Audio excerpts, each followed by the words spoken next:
O meu nome é Diogo Gomes Ferreira, eu sou sócio do VBSO Advogados e hoje no Reforma em Debate eu tenho aqui comigo o Wagner Quadrante, advogado da nossa equipe tributária, e nós vamos discutir uma daquelas alterações que surgiram bem no finalzinho de 2025, relacionada à reforma tributária, mas que já colocam um ponto de atenção para várias empresas.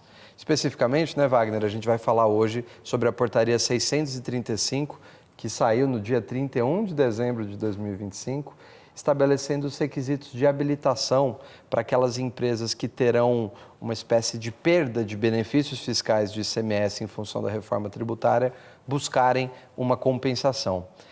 Wagner, explica para a gente, assim, em linhas gerais, o que é essa ideia de perder benefício fiscal e de ser compensado? Legal. Em primeiro lugar, é um prazer estar falando aqui com vocês novamente. E é mais ou menos o seguinte, Diogo, vamos imaginar que no contexto da reforma tributária, tinha um monte de contribuinte que era contribuinte do ICMS e vai passar a ser contribuinte do IBS e da CBS. Só que para ter essa transição e durante a negociação da reforma tributária, ficou acordado que uma série de benefícios iam deixar de existir. Então, os benefícios iam ser bem reduzidos a determinados itens que estão lá na lei complementar. O que acontece é que um monte de contribuinte em diversos estados tinham benefícios fiscais, alinhados normalmente com esses estados, com contrapartidas, enfim, que reduziam a carga tributária do ICMS. Então, esses contribuintes que não se enquadram nos benefícios previstos pela Lei Complementar 214 e pela Constituição, ficaram desamparados tecnicamente, que eles tinham um benefício fiscal do ICMS e com essa transição da reforma tributária, eles vão deixar de ter um benefício tributário. E diante desse contexto, para tentar agradar gregos e troianos, como diria meu pai, eles criaram um fundo de compensação da reforma tributária para os contribuintes que estão justamente nesse cenário. Eles têm um benefício de ICMS e eles vão deixar de ter um benefício fiscal pós-reforma tributária. E aí, como é que funciona esse fundo, né, tecnicamente? A emenda constitucional 132 previu lá esse fundo com uma certa quantidade de contribuições, inclusive a partir de 2025, ano passado, já tiveram algumas contribuições a esse fundo e ele vai sendo alimentado ao longo dos anos.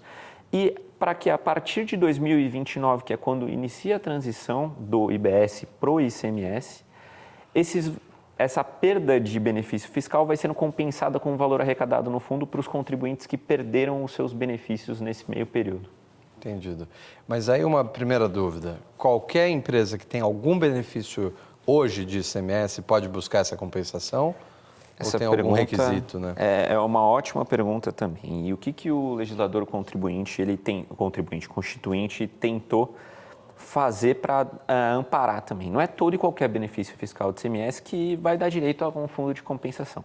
Eles tentaram criar uma noção de benefício oneroso para os contribuintes. O que significa um benefício oneroso? É um benefício concedido por um prazo certo para o contribuinte. Eu estou até usando uma colinha aqui, porque é muita informação sobre a lei, com exigência de determinadas contrapartidas para o contribuinte. Então, por exemplo, ele tem que gerar emprego, aumentar o faturamento da região, ele tem que ter alguma restrição para a contratação de fornecedores no Estado. Então, não pode ser só uma hipótese de alíquota reduzida. Eu reduzi a alíquota aí não. Eu tenho que ter uma série de limitações, obrigado pelo Estado, então eu sou obrigado pelo Estado a cumprir uma série de requisitos para usufruir desse benefício. Tá? E aí aqui é importante até falar que não basta que o contribuinte ele tenha só um protocolo de intenções com o Estado, que acontece muito, que é falando, olha Estado, eu vou gerar mais emprego. Acabou. Não é o protocolo de intenções que vai comprovar que você tem um benefício oneroso de fato. Você precisa, de fato, comprovar que você gerou empregos, você aumentou o seu faturamento. Né? Você tem o requisito de fato, não é só falar que eu tenho a intenção de aumentar os empregos. Né?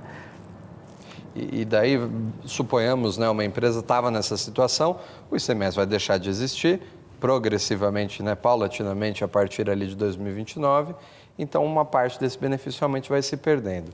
Então, significa que a empresa vai ter uma compensação lá a partir de 29? Essa é a ideia? Essa é a ideia, o termo que eles usam é um fundo de compensação, mas esse é um ponto importante de falar também. É uma questão meio nebulosa. Nebulosa em qual sentido? A legislação é expressa falando que haverá uma compensação, mas qual será essa compensação? O contribuinte vai receber em dinheiro? Ele vai receber em crédito presumido de IBS? Não se sabe ao certo qual que vai ser a compensação que ele vai receber. O que se sabe é que ele receberá uma compensação e esse fundo já está sendo criado para isso. Entendi. E pensando agora no que a empresa deve fazer, porque quando a gente fala de uma compensação a partir de 29, parece que é muito tempo, né?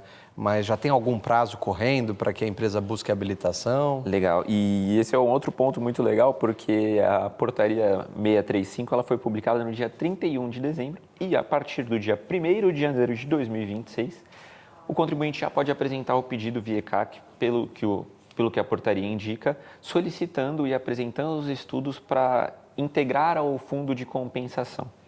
E aí, qual que eu acho que é o principal ponto desse pedido e desse requerimento, que já está a partir de janeiro e os contribuintes já podem apresentar desde então o pedido de compensação? É comprovar, e esse requisito aqui fica muito claro durante toda a portaria, a repercussão econômica do benefício. E aí eles conceituam, né, até a repercussão econômica do benefício como o imposto que foi apropriado pelo contribuinte, ou o imposto que ele deixou de pagar por algum diferimento de prazo, ou dependendo do benefício, enfim. Mas eles não explicam direito como calcular essa repercussão econômica, né? E acho que esse é o principal ponto da portaria e é aqui que a gente talvez vai ter que entrar para ajudar os contribuintes e aprender com eles junto, porque cada benefício é um benefício. Entendi. Porque eu não sei como mostrar para o fisco que há uma repercussão econômica de fato nesse benefício e qual é a repercussão econômica. Existem diversas formas de comprovar o benefício fiscal. Eu posso pegar na minha FD, eu posso, enfim, pegar o valor de crédito que eu recebi e subtrair o valor de investimento que eu tive que fazer. Enfim, essa repercussão econômica não fica clara. Sem contar que se você tem um ICMS, você pode até mudar a sua metodologia de precificação para tentar repassar o ônus, né, de um aumento de carga tributária no teu preço. Então, a tua repercussão econômica, ela tem que levar em consideração a tua potencial perda de fatia de mercado por aumentar o teu preço, né? É realmente complexo. Exatamente. E aí a repercussão econômica entra numa discussão de futurologia até, que é de, tudo bem, então eu vou perder o meu benefício a partir de 2029 até 2032. Durante esse período, eu vou estimar uma inflação, eu consigo prever taxas que vão ser impostas ao Brasil ou futuras guerras, eu não sei o que prever para estimar quanto que vai ser a minha perda econômica de fato com esse benefício fiscal.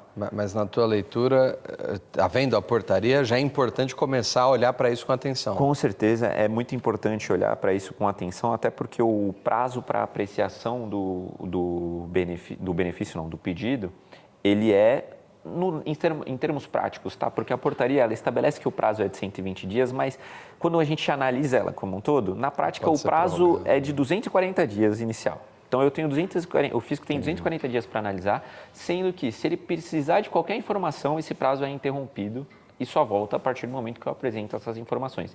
Então, conhecendo a fiscalização, a gente tem um ano para que o fisco aprecie esse pedido. Então, a gente está aqui em janeiro de 2026.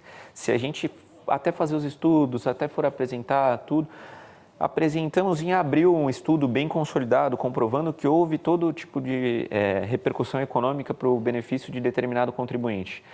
Esse benefício vai ser analisado no começo de 2027, se não houver nenhum tipo de questionamento até o começo de 2027. Se houver algum tipo de questionamento, pode ser que vá até para 2028 e aí vai estar faltando menos de um ano para eu começar a ter que entrar nesse fundo de compensação. Então, é muito importante que os contribuintes se atentem, os que têm benefícios fiscais, a esse tipo de adesão e ao preenchimento do pedido de habilitação. Porque senão a gente vai entrar no cenário que a gente viu e aconteceu agora, a gente acabou de gravar um podcast falando sobre isso, sobre das notas fiscais. Um monte de contribuinte deixou para cima da hora e teve que adiar. Pode ser que um monte de contribuinte deixe isso para cima da hora e tenha que ficar apresentando pedido de requerimento e recurso e perca um período de compensação até.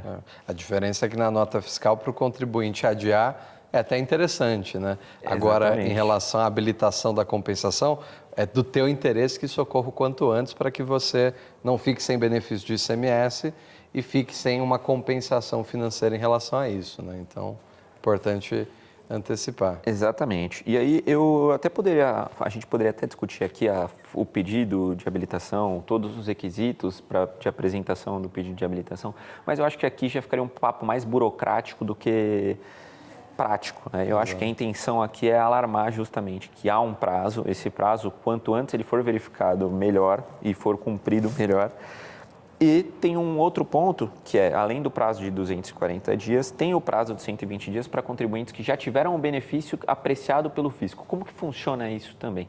Então, vamos imaginar uma região que tem muito benefício fiscal, por exemplo, Santa Catarina. Santa Catarina é uma região que tem uma série de benefícios fiscais que provavelmente alguém vai apresentar um pedido lá. Então, se alguém apresentou um pedido para a Receita Federal e esse pedido foi avaliado naquele prazo de 240 dias, após a avaliação da Receita Federal, se esse benefício for um benefício que a Receita Federal considera oneroso, ela vai publicar um ato informando que ela já analisou aquele benefício e considera aquele benefício oneroso e vai reduzir o prazo pela metade. E aí os novos pedidos que serão apresentados e possíveis de apresentação serão de 120 dias.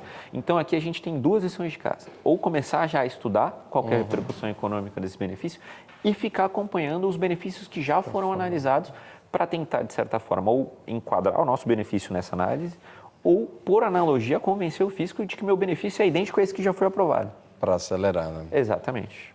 Maravilha. Acho que você resumiu muito bem a questão.